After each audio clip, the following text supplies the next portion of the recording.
Carl Gustav Jung, one of the most influential psychologists of the 20th century, dedicated his life to exploring the hidden layers of the human mind. Among the many personality types he described, one stands apart not only for its rarity, but also for the strange and mysterious burden it carries, the intuitive introvert. This type is not often seen, and even when encountered, it is rarely understood. Jung himself warned that these individuals live closer to the depths of the unconscious than most people ever dare to go. Their inner compass is not guided by facts or external evidence, but by images, archetypes, and symbolic patterns that seem to appear from nowhere. They see and sense what others overlook, and because of this they occupy a lonely and often misunderstood place in the world. Yet, inside this gift lies a danger. Jung left a dark warning for intuitive introverts, a warning that most people have never heard. He suggested that if this unique type cannot find a way to express or ground their visions, the very insights that could guide them may instead consume them. What begins as intuition can dissolve into confusion, detachment, or even delusion. This is not a threat to be taken lightly, because the line between revelation and madness is far thinner than we imagine. In this journey, we will uncover what it truly means to be an intuitive introvert, why Jung considered this type so complex, and what hidden dangers lie in wait. By the end, you may discover whether this description belongs not just to Jung's writings, but to you. Jung described intuition as one of the 4 primary functions of the psyche, yet unlike thinking or sensation, it does not rely on fact, logic, or direct sensory input. It is a way of perceiving the world that bypasses the obvious and reaches, instead, for what is hidden, what is just beginning to form beneath the surface of consciousness. Within this broad function lies a crucial distinction. Extroverted intuition looks outward, scanning the environment for possibilities, patterns, and opportunities that can be shaped into action. Introverted intuition, by contrast, turns its gaze inward. It does not concern itself with what is happening in the visible world, but with what is stirring in the depths of the unconscious. For the intuitive introvert, life is not a series of events to be measured and catalogued, but a flowing tapestry of symbols, impressions, and premonitions. Where others see only random details, they sense a hidden connection. Where most people are absorbed by what can be proven, they are drawn to what is about to emerge. They are the ones who catch glimpses of outcomes long before the facts confirm. Them who feel a subtle shift in the air before a change arrives, who sense something essential about a person moments after meeting them. To those around them, these perceptions may seem inexplicable, even irrational, but for the intuitive introvert they are as real and pressing as any physical sensation. This way of existing often brings both wonder and isolation. It feels like being tuned to a frequency that few others can hear, living in constant dialogue with images and archetypes that do not have a language of their own. An ordinary conversation can feel charged with deeper meaning. A simple dream can feel like a message from the soul. The practical world, with its emphasis on facts and figures, can appear strangely shallow compared to the vast symbolic undercurrent the intuitive introvert experiences every day. To recognize yourself in this description is not to claim superiority, but to acknowledge a particular orientation of the psyche, one that Jung insisted was rare and difficult for others to comprehend. It is a way of living that pulls you away from the obvious and toward the unseen, a life guided not by certainty, but by a quiet, persistent sense that the world is always more than it appears. For the intuitive introvert, the world is never merely what it seems. Beneath the surface of daily life runs a current of meaning, and they are naturally attuned to it. It is as if they carry a hidden antenna pointed not outward, but inward, catching signals that others do not even know exist. While most people wait for facts to unfold, the intuitive introvert often senses the direction of events long before they are visible. They may feel the quiet tension in a room before a conflict erupts, or anticipate a friend's decision before it is spoken aloud. To others, these insights appear uncanny, even mysterious. But for the intuitive introvert, they are part of an ongoing dialogue with something larger than themselves. Imagine walking into a familiar space, a cafe, an office, a classroom, and while others notice only the chairs, the lighting, or the chatter, you perceive an unspoken story. You catch the subtle weariness in someone's eyes, the shift of energy in the air, the hidden thread connecting one moment to the next. For the intuitive introvert, reality is not fixed, but alive, constantly whispering hints of what is coming. This gift allows them to perceive potential rather than just the present, to see patterns that seem invisible to the common eye. This capacity often inspires awe, not only in others, but within the intuitive introvert themselves. There is a quiet wonder in realizing that the psyche has its own way of perceiving truth, one that does not rely on direct evidence.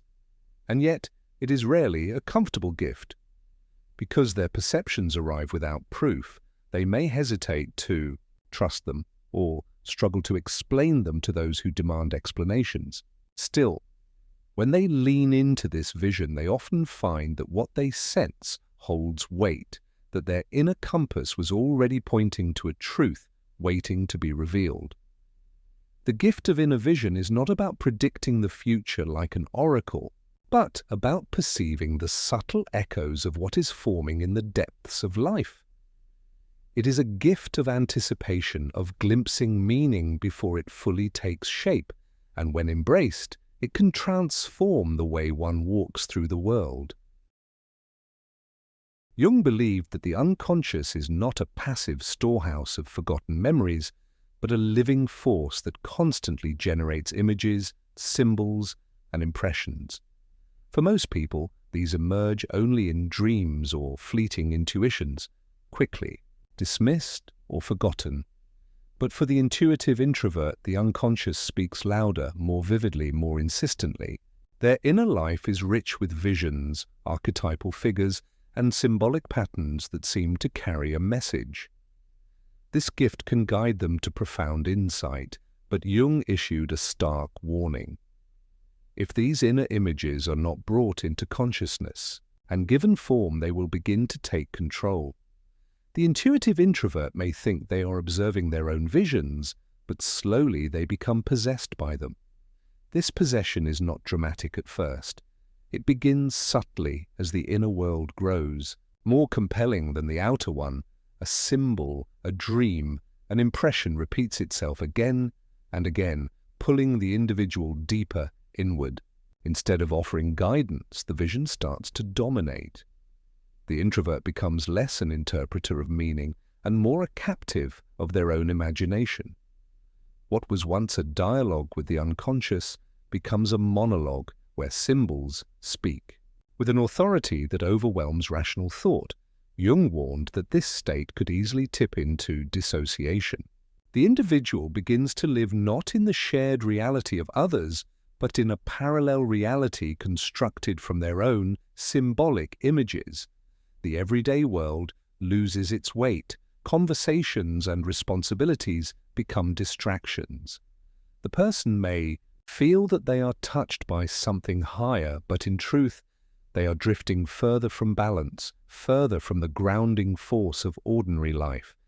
It is a dangerous seduction because the visions feel meaningful, yet they strip the individual of their ability to engage with reality. The collapse does not come all at once.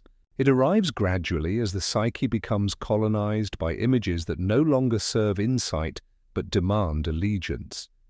At this point, intuition ceases to be a gift and turns into a trap. Jung's dark warning was clear. Without expression, without translation into words, art, or action, the inner world becomes a prison.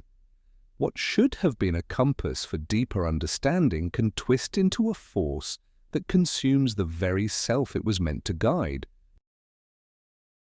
Jung once recounted the story of a patient whose visions carried an intensity that could not be ignored. She described seeing, during the course of her analysis, a black snake coiled in her abdomen. At first, it seemed like a grotesque hallucination, an image that might easily be dismissed as delusion. But as the sessions continued, the snake began to rise within her, moving upward through her body until it finally emerged from her mouth.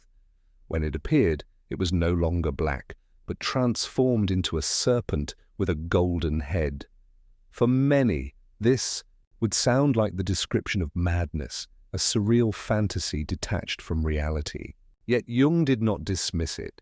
He recognized the image as a symbol of transformation, the black snake representing repressed content within the unconscious, and the golden head symbolizing its rebirth into something healing and luminous once integrated.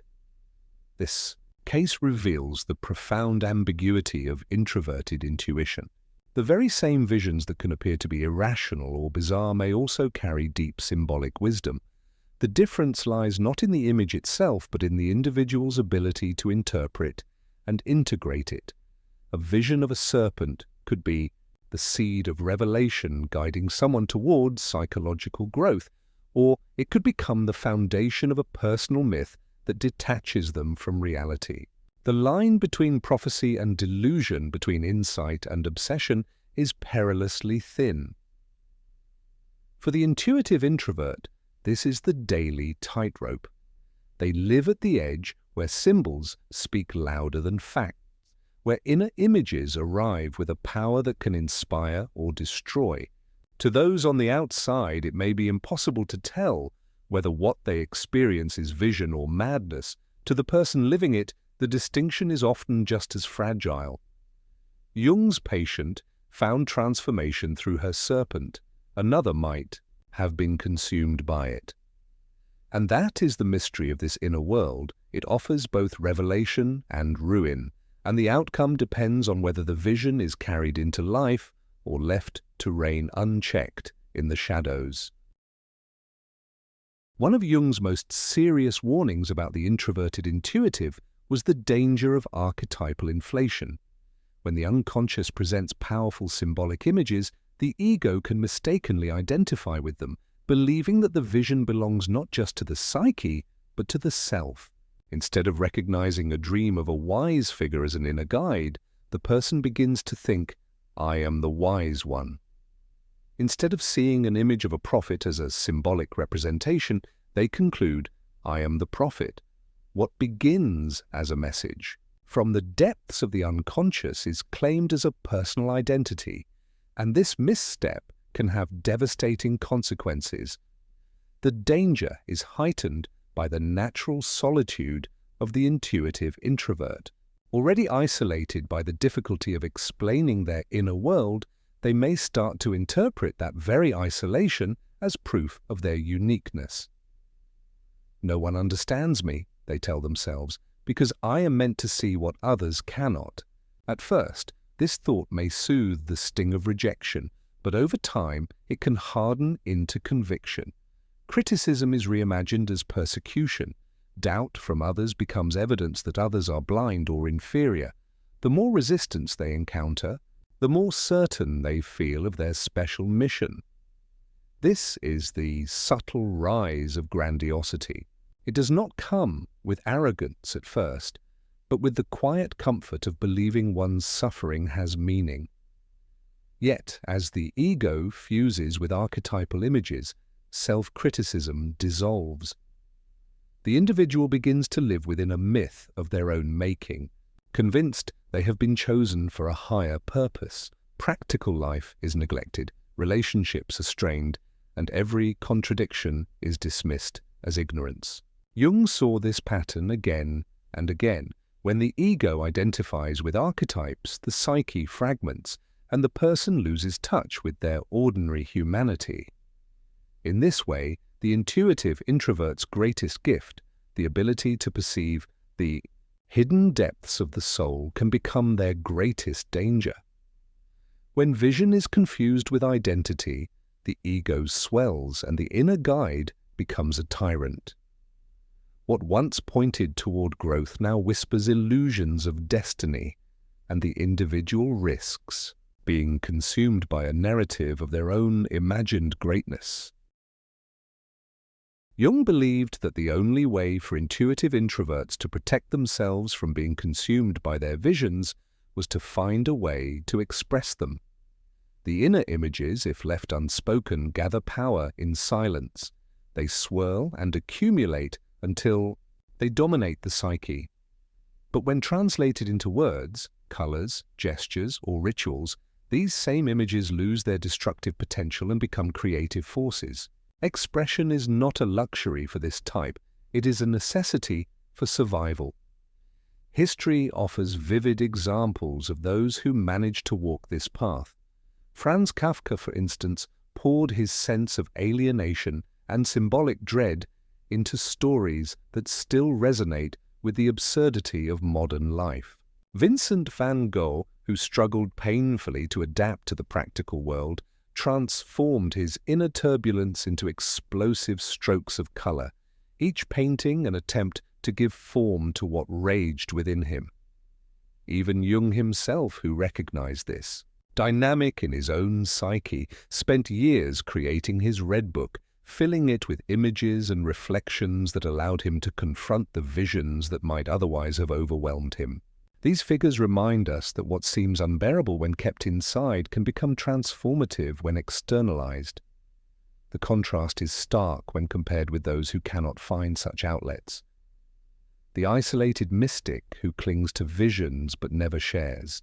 Them often spirals inward, trapped in a labyrinth of symbols with no exit. Their insights, which could have illuminated others, instead consume them in solitude. The difference between the visionary creator and the fragmented mystic is not in the visions themselves, but in whether those visions are allowed to breathe in the outer world.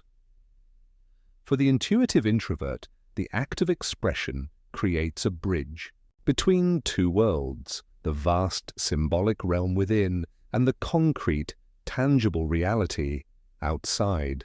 Whether through art, writing, music, or even small personal rituals, giving form to inner images transforms isolation into communication, strangeness into language, solitude into impact. It is not about producing masterpieces for the world's approval, but about finding release, giving the unconscious a shape that can be carried and understood.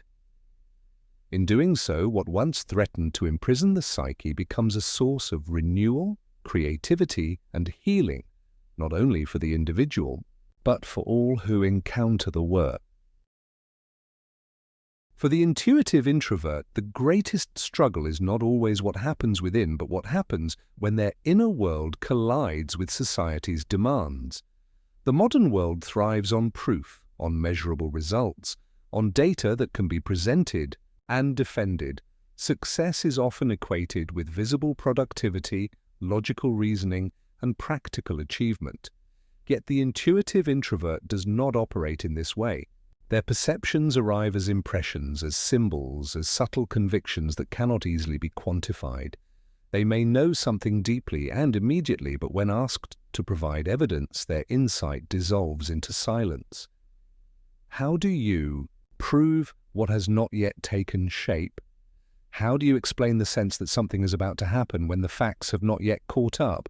This mismatch often breeds misunderstanding. Friends, colleagues, even family may dismiss their observations as strange or irrelevant. At times, the intuitive introvert learns that voicing their inner visions leads only to raised eyebrows, polite nods, or outright rejection. Slowly, almost unconsciously, they begin to withdraw.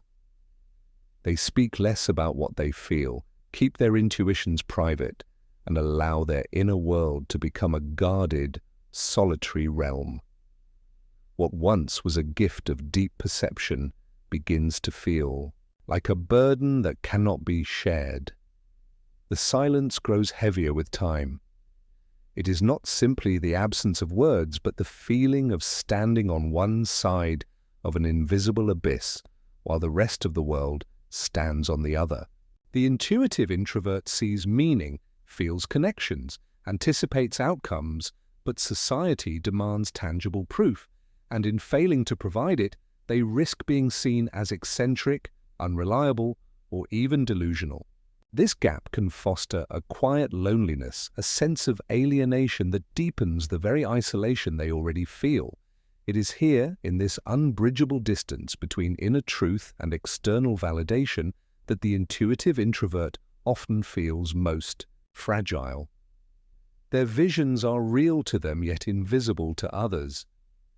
And when those visions are consistently dismissed, the danger is not only external rejection, but the internal temptation to remain forever silent.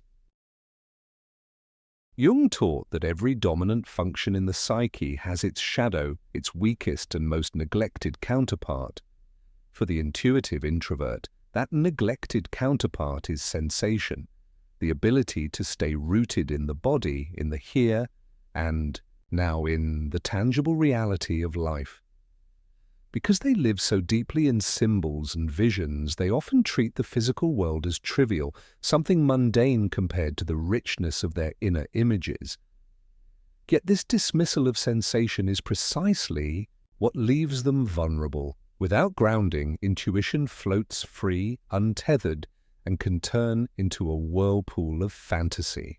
The antidote, Jung insisted, lies in reclaiming the body, in rediscovering the ordinary through the senses. This grounding does not require grand or complicated practices. It can be as simple as walking with attention to each step, feeling the weight of the earth beneath the feet. Cooking a meal, not as a chore but as a ritual of taste, smell, and texture, can become a form of anchoring.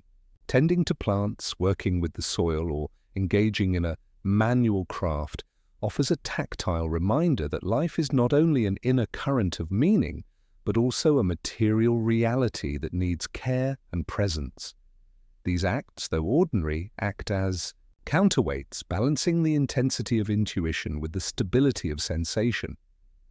For many intuitive introverts, such practices may at first feel foreign, even unnecessary. They may wonder what relevance chopping vegetables or sweeping a floor could have to their inner life. But the truth is that these small acts create an axis of stability.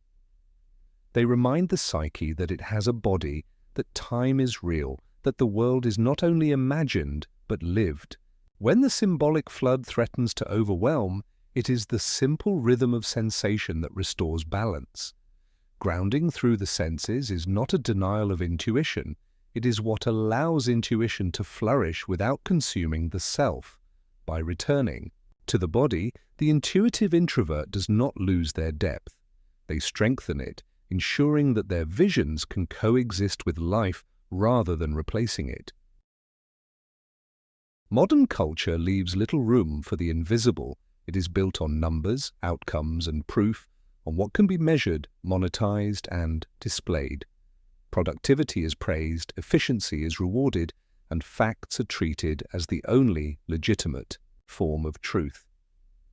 For the intuitive introvert, it creates a constant clash because their deepest sense of reality does not emerge from statistics or external validation, but from symbols, impressions, and inner knowing. They may feel an aching disconnect when asked to justify themselves in terms that ignore the very ground of their being. It is not that they reject practicality, but that practicality alone feels unbearably shallow compared to the depth they constantly sense within. This conflict can push them toward two extremes: surrendering their inner truth in order to adapt, or withdrawing completely and rejecting the world altogether. Neither leads to wholeness. Jung believed that the answer lies instead in individuation, the lifelong process of becoming who you truly are, integrating all aspects of the psyche rather than sacrificing one for another. For the intuitive introvert, this means learning how to honor their symbolic vision while still engaging with the demands of the outer world. Living symbolically in a materialistic society becomes an act of resistance, but it is not about abandoning the collective. It is about carrying the unseen alongside the visible, about holding space for meaning even where it seems unwelcome, small acts of fidelity to one's inner life, writing down a dream, pausing to reflect on a symbol, creating space for silence, become ways of asserting that there is more to life than productivity and proof. This balance does not come easily, but when achieved, it allows the intuitive introvert to live with integrity, sustaining both their vision and their humanity. Jung's message to the intuitive introvert was both a warning and a promise. He recognized in this type a rare ability to glimpse the unseen currents of life, to sense patterns and possibilities long before they surface. But he also knew the danger, that without grounding, without expression, those very gifts could twist into isolation, confusion, and collapse. The choice, then, is never simply between vision and practicality, but between being consumed by inner images or learning to carry them into the world with balance, to express them in words, in art, in small rituals, and to anchor them in the body and in daily life. This is what transforms the inner labyrinth into a guiding path. If you see yourself in this description, if you feel that tension between an inner world full of symbols and an outer world that rarely understands, then perhaps you already know what Jung was pointing to. The question is not only whether you are one of them, but what you will do with that awareness. Share in the comments how you navigate this crossing, what practices help you stay whole, and how you balance depth with reality. Your voice may be the insight another intuitive introvert is waiting to hear.